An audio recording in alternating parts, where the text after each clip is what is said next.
So I haven't done one of these in a while, and this one is going to be about ganks and resummons. You may be thinking, Goof, they're just doing the level, but I'm pretty sure they're not. They're hanging around the bonfire. The boss is just up there around the corner. I am powerless to stop them if they want to go to the boss. And even in this clip here, I point to the direction and I let them know that, hey, it's okay, you can do the level. Because this was during a stream and they already beat these guys once. So I was like, hey, let's, give them a shot. Let them go do the level. Because to me, the first time around, they just look like co-opers. But they're not. And here's where it gets a bit confusing. It's kind of this weird 1v1, 1v2 with the host. Like the host's super skittish over there. I'm confused what's going on. I kind of prodded the host. It's all unclear. I'm trying to work out what's going on. I'm not aggressive like as a player when I invade that often. It's very rare I'm gonna just run up on you and like beat the shit out of you unless I weigh up your equipment, and these guys kinda had starter gear, but they're definitely optimized builds, and how they play isn't necessarily new. I'd say they're on the average experience level, pretty rustic. So the dude switches out to a scythe, I get a nice punish on the roll there, and he tags in his buddy when he dies. So I'm like, okay, maybe they're doing 1v1s and they're just protecting their host, which is probably the most inexperienced person out of the three. When dealing with multiple opponents or even just one opponent, it's always good to pay attention to how they play, how they act, and what they react to. So I pop a medium heal. He knows I can heal now. I know that he gets aggressive when I heal. This will come into play later. Things like this, being aware of how they act, because over long fights like this, you're going to grow accustomed to your opponent. And they're going to grow accustomed to you. They're going to know how you play. So you got to find new ways of going about things. Say I backstab chain these guys for a while. They're going to get used to it. They're going to know to only swing once and roll away. They're not going to allow me to do it a second time. This comes into play in every single PvP encounter you have. And it's really apparent in these gank situations. You really got to pay attention and you really got to mix up the mind games. You don't have to be some amazing strategist, but you just got to do things that are a little bit different. You got to play a bit risky. You got to get yourself at low health sometimes and run away pretending you're scared when in reality you're in full control. And the more you push, the more confident they're going to get. The more you run away, the more they're going to chase you. Depending on your opponents, you got to kind of gauge how thirsty they are for the kill. Some aren't as thirsty as others. Some will hang at the bonfire for ages. But if you're at low health, there's always that temptation. I can finish him now. As invaders, we get like this too. We get a host to low health and we risk it for the biscuit, and sometimes we don't get the biscuit, we just get a giant Lido hammer to the face and we're dead. So it's all about knowing the boundaries you can push and how far you can stretch it.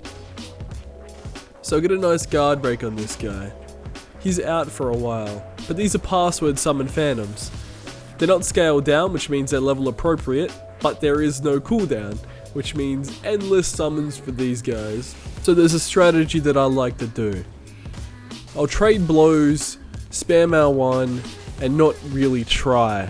Now this is excellent because especially in gang situations, if they can hit you, then they're not going to be thinking that much. They're like, okay, I traded hits, I'll heal up. He traded hits, he's got to heal up too.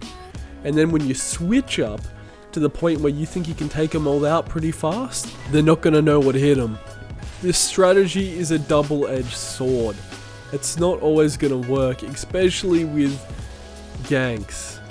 Because if they're fast on that resummon button, you could mess up and the host could get away and resummon his friends. Then you've kind of burst all your Estus. And they've got all their Estus back. The host has lost some, but he's still got like 12 or so. So the trade-off is your survivability for their R1 spam happy days. And I personally like them to be more spammy and less cautious because if they want to trade with me, I'm happy to do that because I'm confident enough to mix up and jump in and grab that booty. Now, if you're not as confident with your ability to mix up your playstyle, then I suggest trying as hard as possible from the get-go if you're interested in winning the fight. If you're interested in practicing stuff, try to bait out certain behaviors, like parries to go for the backstabs, or try to bait out some attacks so you can get the parries. These are just some examples, but baiting is really good key to learning stuff in this game. Now, this is an interesting portion. We're in a confined area, there's 3 of them, 1 of me. They'll eventually click on to what's going on. They'll see that the other Phantom's getting damage on me. These guys are probably in a party. Explain this a little bit later. They come in, they get me pretty low on health. I back off. I have 1 Estus. Remember when I was talking about that double-edged sword? I'm all out of SD. But they got a little too cocky and too used to R1 spams. So there is a mystery twist to this invasion. A dark spirit invaded, but the interesting thing about this dark spirit is he keeps killing himself. So there's 2 options. 1, he's extremely new and kept running into the lava, quotation marks, or there's actually 4 of these guys and he's killing himself to give the host Estus. You may think I'm some crazy flat earther, but he invades 4 or so times, kills himself every single time, and doesn't come anywhere near the Gank squad. So I'm trying to get rid of this Phantom before the other one comes in, but he pops a Divine Blessing. These guys are serious, they want me out of their world, but they invited me into it by using a dried finger. They hit me with the Lloyds, but I'm pretty chill right now. I've got medium heals, and I'm just gonna pepper them with those lightning urns at 40 faith, and they do more damage than my weapons. It's crazy.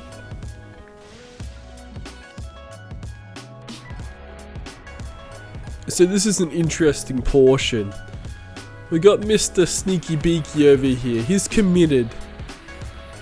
So even though I smacked him in the face, it didn't deter him. He still with the R1 because of the confidence he had, because he still thought he had the element of surprise. But I was already onto him. So I was able to negate the Undead Hunter Charm by pushing their boundaries of going near the enemies and using lightning urns, negating their Hunter Charm, killing off one of them, and doing good damage to the host. This is good defensive play because you're dealing damage while taking minimum yourself.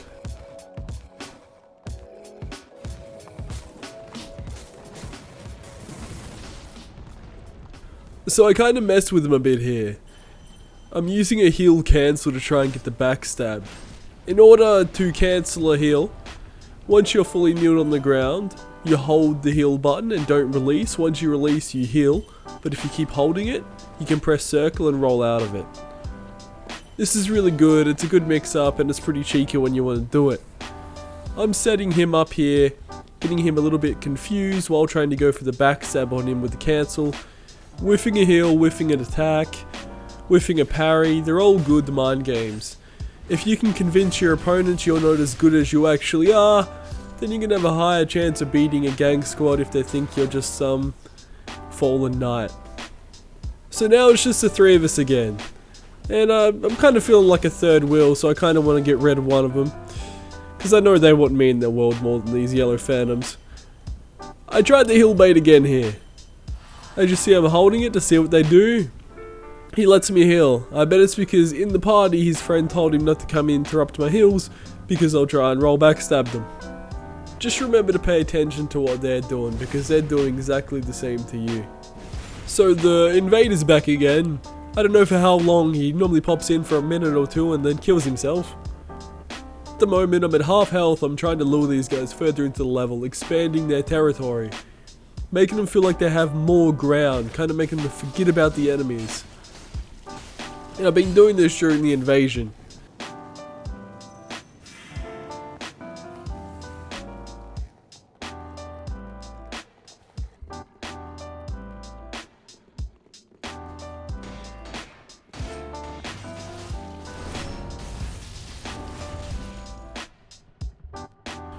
During the iframes of the riposte, I'm scanning the area to see what I want to do next, mainly for backstabs and chains.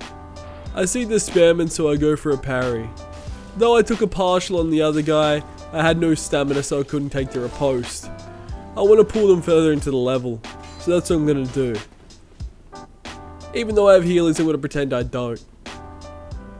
Just so I can lure them out, spread them out a little bit. I pull out the chime, even though I have 3 Estus. And he's following me, he's taking the bait. He thinks I'm Estisless and can finally get me out of here. But joke's on him, because as soon as he comes around the corner, I pop an Estus. We split him up a little bit, cause chaos and panic. The other 2 are up there dealing with the Guru, while I'm down here dealing with him. Though my ambush isn't as strong, I've still got them somewhat panicked. And now they're down here. There's pillars I can use in the environment, there's stairs, so I can kind of throw them off more. There's just more variety to this part of the level. I have more options, I have more Duke chances. They'll lose sight of me for a little bit behind the pillars. And this is just playing the level.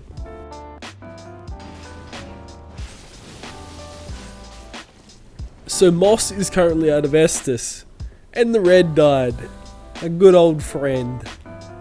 Though Moss is too panicked to notice that he got an Estus back from the dying red. Even though the ambush didn't work out too well for damage taken from the phantoms, it caused them to panic. And Moss still hasn't worked out that he's got an Estus.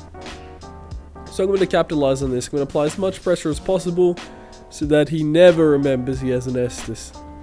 So that he dies. Now it's just the hostie and I. Finally, after all that, it's just me and you, buddy. The ends of the earth. The longer the invasion goes on, the higher chances of you are dying, especially with summoner builds, because they can endlessly summon their friends with unlimited Estus and they can just chip away at you, even if they're bad. So he blocks too much, and I get that sweet guard break. GG guys. Take it easy everyone, and have a good day.